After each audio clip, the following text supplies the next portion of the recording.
Ayun, sinyo, nandito tayo ngayon sa isang short interview. Kasama natin si B. Sarmento, pinakamagandang reporter na nakita ko dahil siya pa lang ang mag-i-interview sa akin.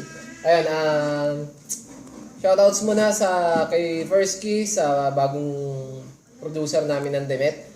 Sa locality, ayan, Diaz Brothers, kay Daniel. Abangan nyo yung collaboration ng damit namin.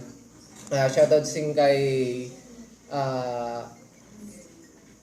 Flix Cambahe? Flix Cambahe, ayun, sensya na nakalimutan ko, Flix Cambahe. Kung gusto nyo magpagawa ng mga astig na pang-profile pic na nakalimutan ko yung tawag doon, tingnan nyo na lang sa wall ko. Ayun, yung profile, yung DP ngayon ng Sinyo Official, yun, ganun yung mga ginagawa niya. Nakalimutan ko lang kasi kung anong tawag sa art na yun. Yun, whipcaps, ano pa ba? Sprite? Si Sprite, masarap kahit di malamig. Ayun, sige, simulan muna natin. Okay. Ito lagi yung mga nakikita nating tanong. So, mas maganda sa iyo mismo manggaling. Okay? So, first question, bakit wala ka pang battle? Wala pa akong battle. Pinakadahilan niyan, yun nga, gusto ko muna magpahinga. Gusto ko munang i-enjoy yung hindi nag-iisip, yung hindi stress, ganun. Tsaka, ayoko naman kasing bumatel ng gusto nyo bumalik ako. Pero pag bumalik ako, ang ipapakita kong performance, ganun lang. Eh di wala din, kung boring o umay din. Baka mas mainis pa kayo sa akin na babattle ako ng babattle na gusto nyo. Pero makikita nyo yung performance, ganun lang din. Hindi rin sulit, di ba? Masasayang lang din yung oras nyo sa YouTube o yung pera niya sa pagbili ng mga ticket. Tsaka sayang din yung binabayad sa amin ni Arik kung ganun lang yung ipapakita ko. Okay, very well said. Next question. Kailan mo balak ulit bumatel? Sa ngayon talaga hindi ako makapagsabi ng exact date o exact na panahon kung kailan. Siguro this year makakalaban ako. Siguro mga isang beses o 2 beses na lang siguro. 2 beses marami na yun. Kasi marami din akong ibang planong gustong gawin muna bago mag-battle. Kasi naka-tracing battle na rin ako. Masyado nang marami yun. Tsaka naging sunod-sunod din kasi. Kaya yun, naubusan din ng bala. Okay. Ito naman, kung sakaling, syempre, hindi pwedeng hindi ka bumalik, sinong gusto mo o sinong balak mong makabattle? Ayun nga, kaya hindi ako makapagsabi ng exact date at exact na panahon kasi hinihingi ko pa rin naman syempre yung oo nang gusto kong makabattle. Bali ngayon, kung papalarin ako na papayagan nila o gugustuhin ng mga babanggitin kong pangalan na makabattle sila, yun na rin yung araw ng pagbalik ko. Kung hindi si Delo, si Basilio, si Sir Basilio, silang dalawa sana. Ayun, nakapag-usap na rin nga kami ni Sir Basilio about dun sa battle. Yun nga lang, wala pang exact date, exact event. Si Sir Delo naman, hindi ko natanong kung gusto niya pa bang bumattle o hindi.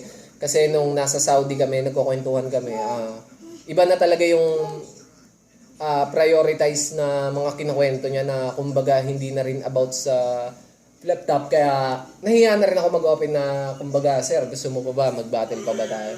Kasi malayo na nga talaga dun yung mga naikukwento niya. Kaya hindi ko na tawag dito. Nabanggit, si Sir Basilio naman kasi open naman siya. Kaya naitanong ko. Tsaka gusto niya rin naman din talaga na mag-battle kami. Yun nga lang. Siyempre, ang gusto nga namin, maging magandang battle yun na sulit para sa inyo. Okay. Tapos na tayo sa mga battle na yan. Sagot mo na yung mga common question everyday na natatanggap mo. So, syempre ngayon, ano yung mga dapat o ano yung mga aabangan namin sa'yo? Yun, isa sa mga dahilan kung bakit di ako tumatanggap ng battle ngayon, may mga ginagawa akong kanta.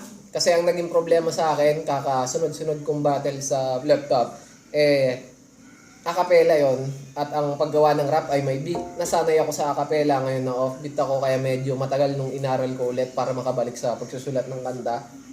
Isa yon, sana matapos ko siguro kahit mga 3 o 4 na kanta pa, ilalabas din namin yon. under sa copyright production. Yun, makasama ko sila Lil Chi, sila Pecto, si J1, si Stigma, si Khalil. Yun, sana abangan nyo. Tapos sa clothing line naman namin, sa Real Jokes Clothing, meron po kami paparating na 3 bagong design. Abangan nyo yun. Isa dun yung collab namin ng local tea, kasama nga yan sila Daniel. Tapos ano pa ba? Yun, yung 2 damit na parating pa yun. Astig yun. Kalam.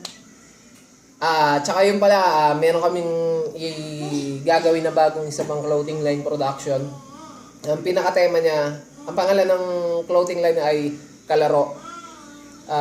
Kaya siya kalaro kasi yung mga design na gagamitin doon, 'di ba, sa Real Jokes Clothing puro about sa pagiging joker yung design niya. Ngayon itong kalaro naman para sa mga 90s.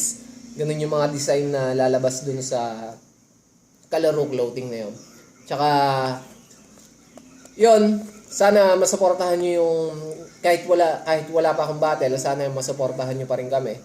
Kasi kung hindi nyo, kahit ibang MCs na ganun, kung hindi nyo sila masusuportahan sa mga movement nilang ganun, mas pipiliin na kasi nila talagang mag-focus na lang sa ibang bagay kaysa mag-battle. Siyempre, ang una namin kailangan gawin buhay ng pamilya namin. Ngayon, kung hindi namin magagawa yon, hindi kami makakapaglaan ng oras para sa rap.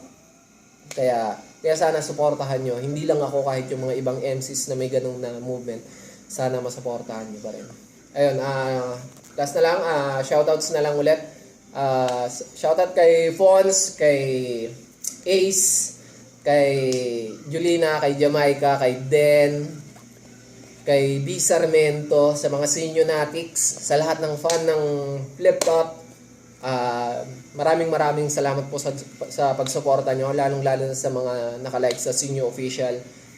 Binabasa ko po yung mga comment nyo, yun nga lang minsan hindi na rin talaga ako makapag-reply kasi marami din po akong ibang ginagawa. Kaya sana wag po kayo magtatampo kung nakakapag-reply ako sa iba kasi yun lang din yung moment na pagka-post ko, nag-comment sila, nireplyan ko, tapos may ginawa na akong iba kaya hindi na po ako nakapag-reply sa iba. Kaya maraming salamat po. See you, break it, son.